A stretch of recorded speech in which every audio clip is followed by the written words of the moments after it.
Kita tahu juga teman-teman sekalian hadis tentang Uwais Al-Qarni, di mana Nabi SAW menyuruh Abu Bakar, menyuruh Umar dan Ali untuk memohon ampun kepada Allah melalui dia karena kesolehannya. Maka bagaimana Nabi SAW mendudukkan seseorang dari umatnya yang belum bertemu dengan beliau, hanya beriman kepada risalah beliau di zaman beliau tapi tidak sempat melihat. Maka Nabi SAW berkata kepada Umar dan Ali, hai Umar dan Ali, kalau kalian bertemu dengan Uwais Al-Qarni dari suku Qarn di Yaman, maka mohonlah kepada dia agar beristighfar kepada Allah untuk kalian berdua. Ini bukan sahabat biasa. Umar sama Ali dua-dua dapat jaminan surga, mertua sama anak mantu Nabi.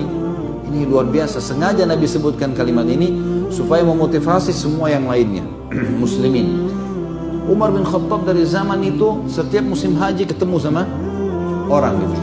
Tentu Nabi SAW sebutkan cirinya, orangnya berkulit ya, sedang, tidak putih, tidak juga gelap kulitnya, tapi di tubuhnya pernah kena penyakit kulit dan tertinggal besar seperti koin dirham, di pundaknya berwarna putih, belang. Ya. Kemudian dia punya seorang ibu yang tua sekali, dia berbakti padanya. Carilah dia. Umar setiap musim haji tanya ke orang-orang Yaman, ada nggak Uwais? Ada nggak Uwais? Nggak ada. Nggak ada nama Uwais, kita nggak kenal nih.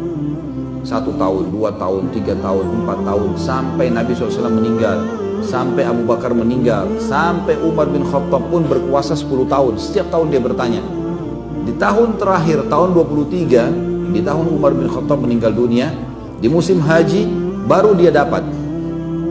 Dia tanya orang-orang Yaman, mereka bilang, hai Amir Mu'minin, setiap tahun Anda bertanya masalah Uwais, kami nggak kenal.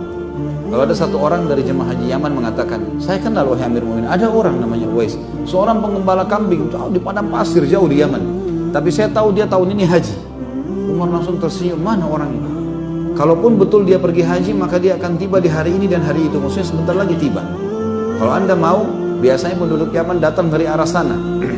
Umar setiap hari nunggu di situ, sampai akhirnya melihat ada orang mengembala kambing, bajunya lusuh, rambutnya biasa sekali, sambil jalan. Lalu Umar tanya, apa kau kenal Uwais? Orang itu tanya, kenapa Anda tanya Uwais? Ya saya ingin bertemu dengan Uwais dari suku Qarn, dari Yaman. Dia bilang, saya Uwais, nama saya Uwais. Umar tanya, apa kau pernah kena penyakit kulit dan kau minta doa sama Allah, Allah sembuhkan, ada sisa seperti goyang dirham saja? Dia bilang, iya. Bisa saya lihat pundakmu? Dibuka pundaknya, ada benar tanda itu. Apa kau punya seorang ibu yang tua? Iya.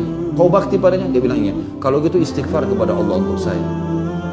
Waktu itu Uwais, ada 2 riwayat. Yang pertama menjelaskan kalau Uwais sudah mengenal Umar. Dia mengatakan, wahai Amir Mu'minin, saya beristighfar untuk Anda. Kata Umar, iya, karena Rasulullah yang suruh.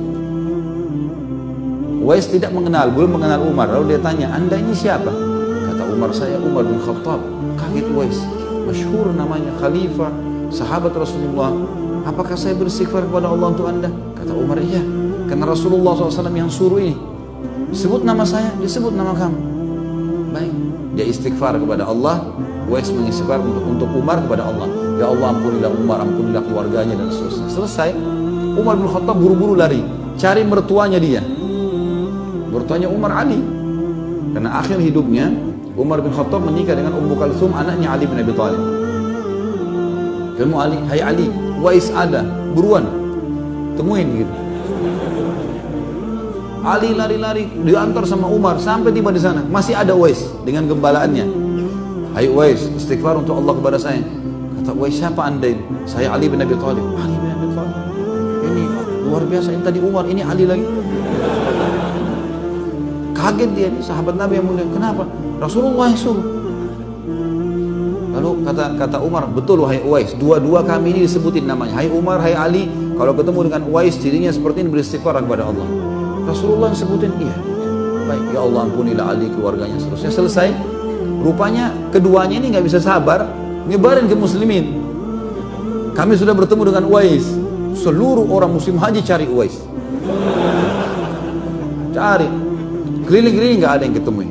Nggak ada yang temuin. Sudah nggak ada Uwais. Satu tempat haji dicari nggak ada. Sama gembalaannya semua nggak ada. Disebutkan di sebuah riwayat, sebuah athar yang menyebutkan tentang kisahnya, Beberapa tahun kemudian, sekitar 5-6 tahun kemudian, ada orang yang melihat Uwais Al-Qarni di Irak. Jadi di musim haji itu dia tidak ada. Dia udah pulang, dia udah lari, dia tahu ada masalah ini. Dia pulang gitu. Maka dicari di Yaman pun, orang cari di Yaman ini jemaah haji pulang cari Uwais semuanya. Gak ada. Udah ada, hilang. 5-6 tahun kemudian ada orang mengatakan, saya bertemu dengan Uwais dengan cirinya di Irak. Dia sedang memungut makanan dari sampah muslimin. Orangnya miskin. Kemudian dia bersihkan makanan tersebut dan hampir setiap hari setelah dia bersihkan, dia tata makanan tersebut, kemudian dia membagi antara dia dengan orang-orang miskin yang lainnya. Dia bersihkan, kemudian dia bagi, kemudian dia keringkan kepada orang-orang ini.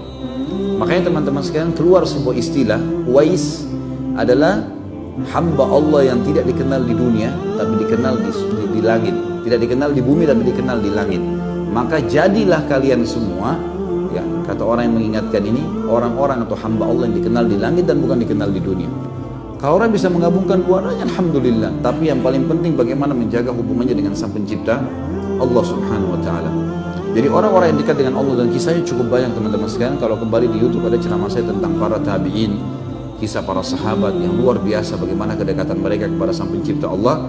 Maka itulah kata kunci untuk menjadi waliullah, dan memuji mereka, membaca kisah mereka, mendekatkan diri dengan mereka, loyal dengan mereka adalah sebuah ibadah yang sangat dianjurkan. Sebaliknya kalau menyakiti mereka maka akan mengundang murkahnya Sang Pencipta Allah.